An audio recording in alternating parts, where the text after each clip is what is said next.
Welcome back to my YouTube channel truly twisted. So कैसे हैं आप सब? आई होप आप सब अच्छे होंगे। मैं एकदम मस्त हूँ। वैसे मैं श्रीति आप सबके साथ आ गई हूँ एक और वीडियो लेकर, लेकिन वीडियो की ओर जाने से पहले अगर आप सब मेरे चैनल पे नए हैं तो जरूर से मेरे चैनल को सब्सक्राइब कर ले। वीडियो अगर आप सभी को पसंद आता है तो जरूर से एक लाइक दे दे। तो चलिए वीडियो की ओर बढ़ते हैं। तो ये वीडियो है वर्ल्ड अफेयर्स का एंड ये वीडियो का टाइटल है China wants Asian countries to unite against USA. Is it possible? मतलब चाइना कुछ भी चाहेगा और कुछ भी पॉसिबल हो जाएगा।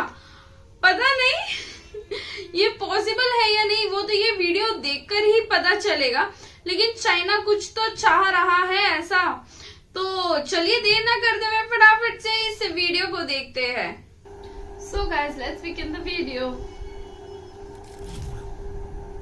World Affairs. नमस्कार and I welcome you to world affairs. मैं हूं Prashant Dhawan. Now recently China के प्रेसिडेंट शी जिनपिंग ने दी है एक बहुत ही इंपॉर्टेंट स्टेटमेंट। इन्होंने यहां पर ये कहा है कि अब समय आ चुका है कि एशिया के देश इकट्ठा हो जाएं। यहाँ पर आप देख पाओगे आर्टिकल है she calls for Asian unity against outsiders. जो बाहर की ताकतें हैं, प्राइमरली ऑफ कोर्स यहाँ पे बात कर रहे हैं नेटो की, यूएस की, वेस्टर्न कंट्रीज की, इन सब के अगेंस्ट मिलके खड़ा होना होगा एशियन कंट्रीज को। ना सुन के काफ़ी इंटरेस्टिंग लगता है कि कैसे एशियन कंट्रीज यूनाइट होंगी। और शी जिनपिंग यहाँ पर जो ये ग्लोबल सिक्योरिटी इनिशिएटिव की बात कर रहे हैं, ये कितना स्पेशल है तो डिस्कस करेंगे यहाँ पर कि चाइना करना क्या चाहता है, ग्लोबल सिक्योरिटी इनिशिएटिव क्या है। बहुत कुछ आपको जानने को मिलेगा, मगर आगे बढ़ने से पहले आपसे एक क्वेश्चन पूछूंगा। क्वेश्चन यहाँ पर ये है कि आज है वर्ल्ड अर्थ डे। आपको पता होगा पीएम मोदी ने भी इस पर करी है ट्वीट, वर्ल्ड अर्थ डे। आपको बताना है कि इस बार के वर्ल्ड अर्थ डे का थीम क्या है। यह है यहाँ पे आपकी option, invest in our planet, earth is our home, save the planet, या फिर climate change needs action. Comment section में करिए उत्तर। सही आंसर मैं आपको दूंगा वीडियो के अंत में। ना जब आप ये स्टेटमेंट पढ़ेंगे तो बहुत इंटरेस्टिंग लगती है और काफी हद तक हिपोक्रेटिकल भी लगती है, क्योंकि चाइना ने यहाँ पर अपील दी है कि हिंद प्रशांत महासागर में यूएस के खिलाफ इकट्ठा होना होगा सारे एशियाई देशों को, क्योंकि जो यूक्रेन में हुआ है कल को किसी एशियन कंट्री में भी हो सकता है और एक बड़ी कॉन्फ्लिक्ट खड़ी हो सकती है विद इन एशिया। तो यहाँ पर चाइना कह रहा है कि यूएस के साथ पार्टनरशिप बिल्ड करने के बजाय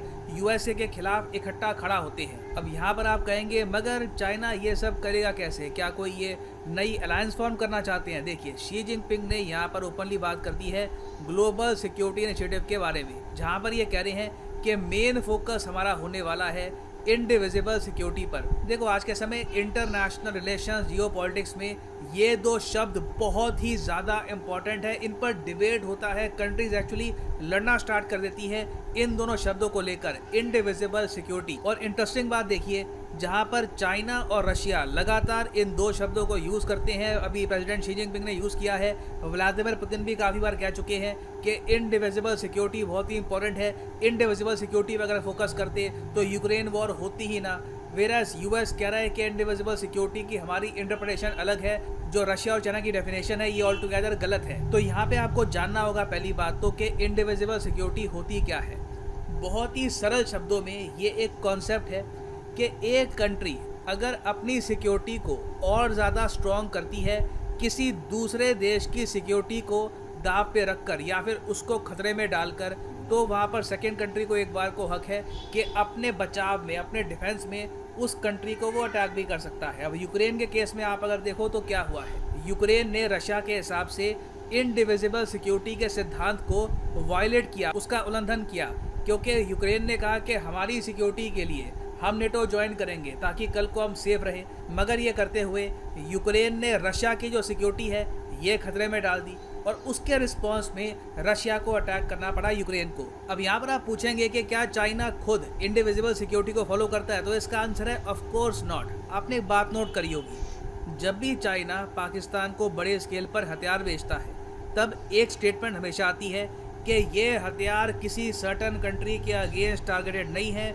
हम ये बस पाकिस्तान की ओवरऑल सलामती के लिए ये हथियार इनको दे रहे हैं ताकि ये कंट्री अपने दम पर खड़ा रहे।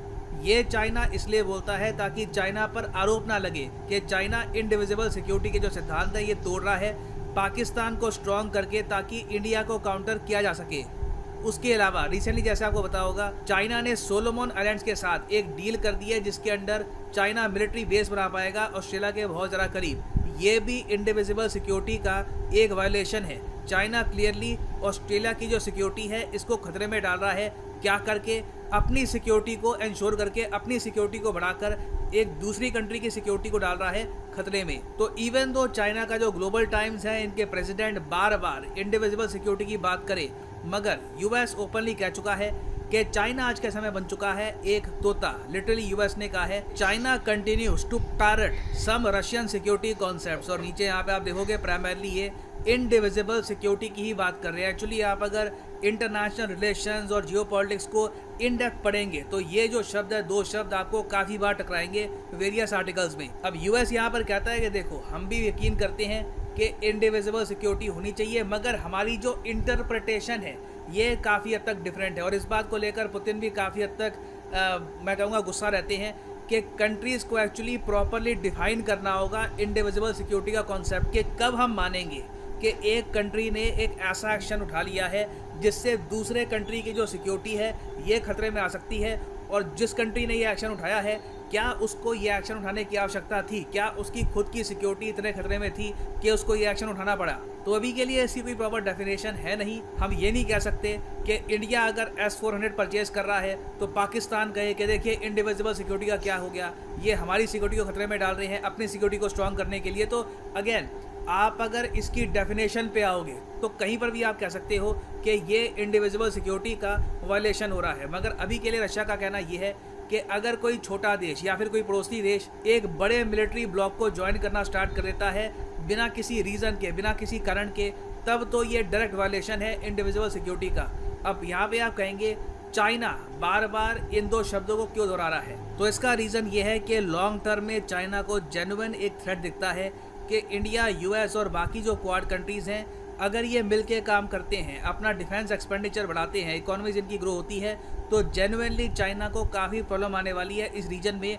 क्योंकि मिलिट्री पर्सपेक्टिव से आप अगर देखो तो रशिया आज के समय बहुत कमज़ोर हो चुका है। जो एक आप कह लीजिए इमेज थी रशिया की, the Russian bear, strong Russian military, वो चकनाचूर हो चुकी है। चाइना को ये बात समझ में आ चुकी है कि कल को अगर मान लीजिए यूएस के साथ कॉन्फ्लिक्ट होती है तो रशिया का कुछ खास रोल वहाँ पे होगा नहीं। यूएस बड़े आराम से, इवन यूएस समेत बाकी जो यूरोपियन कंट्रीज़ हैं, बहुत आराम से रशिया को निपटा देंगी। तो इसलिए अब चाइना ये कॉल दे रहा है कि चलिए एशियन कंट्रीज़ यूनाइट हो जाएं और एक बार यूएस के साथ हम खड़े हों। मगर ऑब्वियसली एशिया के दो जो बड़े देश हैं, जापान और इंडिया, चाइना की इस कॉल को बिल्कुल रिजेक्ट कर देंगे, क्योंकि चाइना की इस कॉल में बहुत सारी हिपोक्रेसी खड़ी हुई है। चाइना को अगर जेन्युइनली एशिया को यूनाइट करना है तो दो कार्य करने होंगे। पहली बात तो नॉर्थ कोरिया को मिलिटरीली सपोर्ट करना बंद करना होगा। दूसरी बात, पाकिस्तान के लिए भी मिलिट्री सपोर्ट बंद करनी होगी, क्योंकि चाइना इन दोनों कंट्रीज़ का यूज़ करता है जापान और इंडिया को कंट्रोल करने के लिए, इनको थ्रेटन करने के लिए। जब तक ऐसा होता नहीं है तब तक इंडिविजुअल सिक्योरिटी का जो कॉन्सेप्ट है मजाक बन के रहेगा और कभी एशिया प्रॉपरली यूनाइट नहीं हो पाएगा। ना वापस आते हैं अपने एमसीयू की तरफ के अर्थ डे का थीम क्या है। तो यहाँ पर आप देखोगे सही उत्तर यहाँ पे है option A, invest in our planet. Earth Day 2022 का थीम काफ़ी इंपॉर्टेंट है किसी भी एग्जाम पर्सपेक्टिव से, तो प्लीज़ इसको याद रखिएगा। और फाइनली यहाँ पर मैं ये भी ऐड कर दूँ कि आप किसी भी एग्जाम की तैयारी कर रहे हैं, चाहे SSC, UPSC, bank, NEET, UG, simply जाओ कमेंट सेक्शन में, क्लिक करिए अपने एग्जाम ऑफ चॉइस के लिंक पर। फॉर एग्जाम्पल आप प्रिपेयर कर रहे हैं लेट्स से फॉर एसएससी, तो क्लिक करिए एसएससी पर और यहाँ पे आप चूज़ कर पाएंगे the exam course of your choice. अगर आपके पास अभी टाइम है, आराम से आप प्रिपेयर करना चाहते हैं 2 साल के लिए, तो जो 24 महीने का कोर्स है ये आप कर सकते हैं परचेज। मगर जो यहाँ पर प्राइस लिखा है 417 रुपीज़ पर मंथ, ये पे करने की आवश्यकता कतई नहीं है। सिंपली यहाँ पर कोड यूज़ करिए PD10 और प्राइसेस गिरना शुरू हो जाएंगे। The prices will start following, so use the code PD10 and save money. So इसी नोट के साथ ये है वीडियो का। Thank you for listening and as always God bless you all.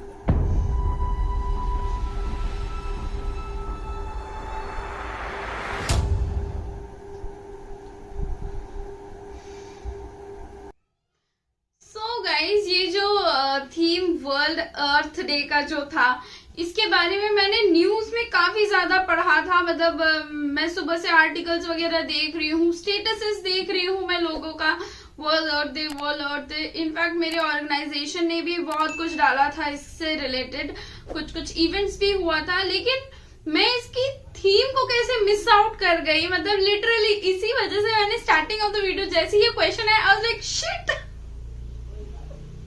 मुझे इतना खराब लग रहा था कि मैं सुबह से इसके आर्टिकल्स पढ़ रही हूँ, मैं सुबह से इसके बारे में कुछ ना कुछ पढ़ ही रही हूँ, एंड मैं इसकी मेन जो थीम है इस बार की, मैं वो ही मिस आउट कर गई। तो ये मेरे लिए मुझे काफी ज्यादा ही खराब लगा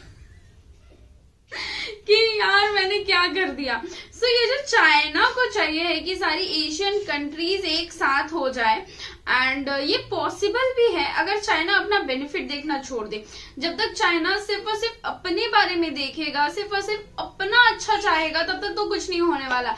एंड ये जो इंडिविजुअल सिक्योरिटी है, इंडिविजुअल कुछ तो है वैसा, हाँ मतलब उसके बारे में मैं तो पहले पढ़ी, लाइक इनविजिबल सिक्योरिटी है या इंडिविजुअल सिक्योरिटी है क्या ये तो पता चला यार, ये तो अलग ही तरीके का कुछ नया सा कॉन्सेप्ट है। एंड बहुत अच्छा लगा जान के इसके बारे में कि ऐसा भी कुछ होता है। एंड इसी के वजह से मतलब यूक्रेन में वॉर हुआ था, मतलब रशिया यूक्रेन का जो वॉर चल रहा है ये इसी की वजह से हुआ था, क्योंकि रशिया को डर लग गया था अपनी सिक्योरिटी को लेके। एंड वैसा ही कुछ डर लगता है अब चाइना के ऊपर भी बनने वाला है यूएस का।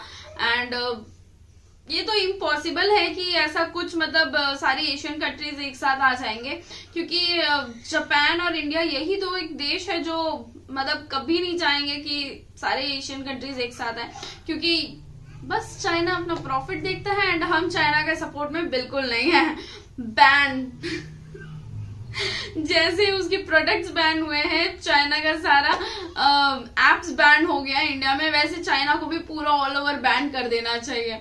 सो गाइज आई होप आप सबको ये वीडियो पसंद आया होगा एंड इन्फॉर्मेटिव लगा होगा। अगर आप सबको ये वीडियो पसंद आया है तो जरूर से इस वीडियो को एक लाइक दे दे। चैनल पर नए हैं तो चैनल को सब्सक्राइब कर ले, साथ ही बेल आइकन को प्रेस करना ना भूले, ताकि आप सबको मेरे वीडियोस की लेटेस्ट एंड अपडेटेड नोटिफिकेशन सबसे पहले मिले। वैसे इस वीडियो का लिंक साथ ही मेरे इंस्टाग्राम आईडी आप सभी को डिस्क्रिप्शन में मिल जाएगा, तो जरूर से जाके मुझे इंस्टाग्राम पे फॉलो कर ले, साथ ही इस वीडियो को देखना ना भूले। मिलती हूँ आप सबसे अगले वीडियो में। Till then take care and bye bye.